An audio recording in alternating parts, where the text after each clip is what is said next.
Hello everyone, welcome to the class. Please video देखने से पहले मेरे चैनल को सब्सक्राइब जरूर करें।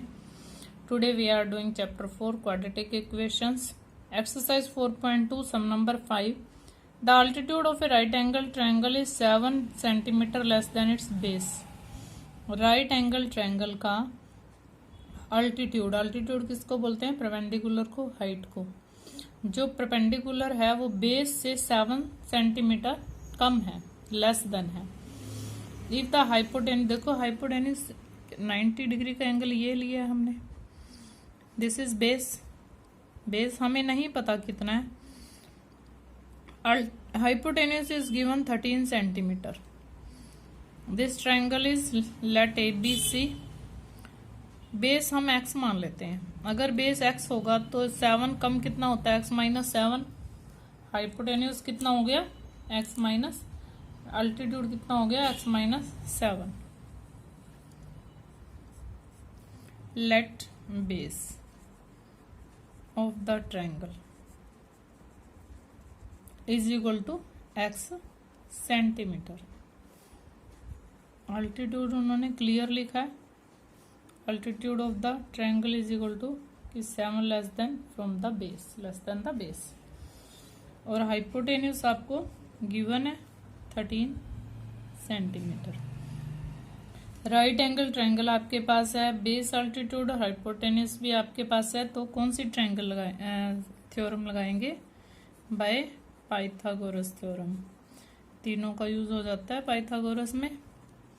तो हम पाइथागोरस थ्योरम का यूज करते हैं। h square is equal to p square plus b square. h means 13 square equal to p means perpendicular x minus 7 square base x square. 13 जा 169। सेकेंड आइडेंटिटी लगाते हैं। x स्क्वायर 7 का square कितना होता है? 49 माइनस 7 2 जा 14x। 2ab होता है ना। देखो मैं लिख देती हूँ। x minus y whole square is equal to x square plus y square minus 2xy। इस 169 को हम उधर ले जाते हैं। X square minus 14x plus 49 minus 169 is equal to 0। और x square minus 14x minus 120 is equal to 0। अब देखते हैं हमारे यहाँ से इस एक्स स्क्वायर को हमने छोड़ दिया। एक्स स्क्वायर और एक्स स्क्वायर को ऐड किया 2x स्क्वायर। अब देखो यहाँ से 2 कॉमन आ रहा है। और x square minus 7x minus 60 is equal to 0। 2 हमने यहाँ से कॉमन ले लिया है।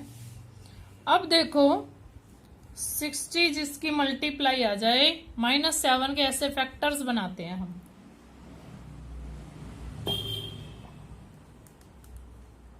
माइनस 7 60 160 230 320 नहीं बन रहा। 415 नहीं बन रहा। 5 12, देखो 12 और 5, 12 में से 5 माइनस किया 7 आ गया। और x square minus 12x plus 5x minus 60। अब हमने 12 को माइनस का क्यों लिया? क्योंकि यहाँ माइनस का साइन है, ये ग्रेटर नंबर का साइन होता है ना। x is common, x minus 12 plus 5 is common, x minus 12। x minus 12 x plus 5 is equal to 0। x minus 12 is equal to 0, x plus 5 is equal to 0। x equal to 12, x is equal to minus 5। Minus में तो side नहीं हो सकती, इसको हमने क्या कर दिया? रिजेक्टेड। तो आपका बेस कितना आया? बेस हमारा आया है 12। अब हम यहाँ लिख रहे हैं base is equal to 12 centimetre. तो अल्टीट्यूड कितना हो गया? इससे 7 कम, 12 माइनस 7 कितना आ गया? 5 सेंटीमीटर। अदर 2 साइड्स ये आ गई हमारी। हाइपोटेन्यूस तो गिवन ही था 13, ये हमारा 12 आ गया और ये 5 आ गया। नाउ देखो ये सम आपने सेकेंड का सेकेंड पार्ट बिल्कुल ऐसा ही किया है, कॉटेज इंडस्ट्री वाला। A cottage industry produces a certain number of pottery articles. Certain number of pottery articles, बर्तन बनाने वाली जो कॉटेज इंडस्ट्री है। It was observed on a particular day that the cost of production of each article was 3 more than twice the number of articles produced on that day। जितने उस दिन number of articles produce हुए उसके twice से 3 ज्यादा cost of production of each article रखी गई है। तो सबसे पहले हम यही देख लेते हैं कि number of articles produced on that day.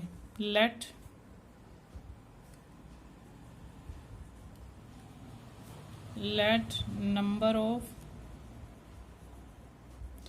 Twice के बाद जितना है ना ये the number of articles produced on that day, तभी हम इसके ट्वाइस से 3 ज्यादा लेंगे। Articles produced on that day, on that day. That day का मतलब क्या है? जिस दिन ऑब्जर्व किया गया उस दिन। एक्स हमने नंबर ऑफ आर्टिकल्स मान लिए एक्स हैं उस दिन। तो कॉस्ट क्या हुई? Cost of production, cost of production on that day क्या हुई? पहले अभी मैं आपको बता रही हूँ। 3 cost of production of each article, cost of production of each article. तो जो ईच आर्टिकल है वो कितने का हुआ?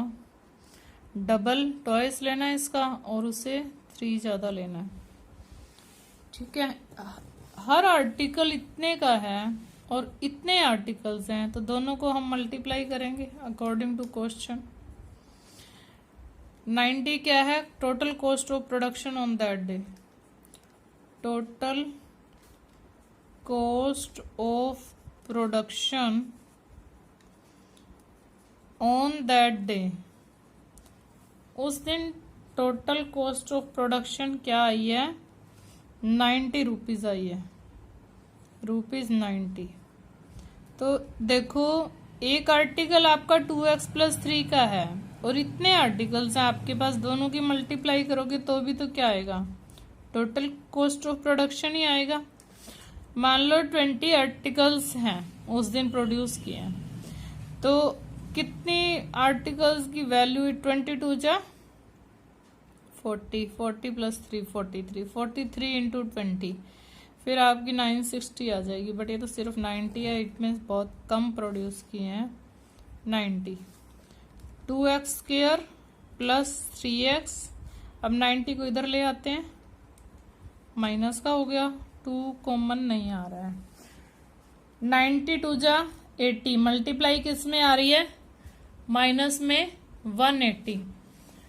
तो 180 माइनस में आ रही है और यहाँ पे प्लस का साइन है, इट मीन्स एक प्लस का बनेगा और एक माइनस का बनेगा। अब आप देखते हैं 15 12 जा कितने होते हैं? 15 और 12 ही बनेंगे इसके। 2x² + 15x - 12x - 90 = 0। बना के ऐसे देखने हैं, सभी के ऐसे बना के देखने हैं। किसी में सम लेंथी भी हो सकता है, लेकिन बार बार करने से आपको आइडिया भी हो सकता है। आपका x कॉमन आ गया, यहाँ से आपका 6 कॉमन आ गया। 2 जा 6 9 15 जा 90 = 0। 2x + 15 and x - 6 = 0। 2x = -15, x - 6 = 0। x = -15/2 and x = 6। हम इसको रिजेक्ट करते हैं, माइनस में है तो 6 क्या आया है? Number of articles produced on that day. Number of articles कितने आए हैं? Number of articles produced on that day, produced on that day = 6। अब कॉस्ट ऑफ प्रोडक्शन क्या आई है? कॉस्ट ऑफ प्रोडक्शन क्या है? 2x plus 3, 2 into 6 plus 3, 12 plus 3 कितने? 15 rupees. 15 cost है तो रुपीज में आ गई। देखो 6 आर्टिकल्स प्रोड्यूस किए हैं और cost of production of 1 article कितनी है? 15। 15 6 जा 90। उस दिन की उनकी क्या कॉस्ट ऑफ प्रोडक्शन है? Total 90 rupees. Thanks and have a nice day.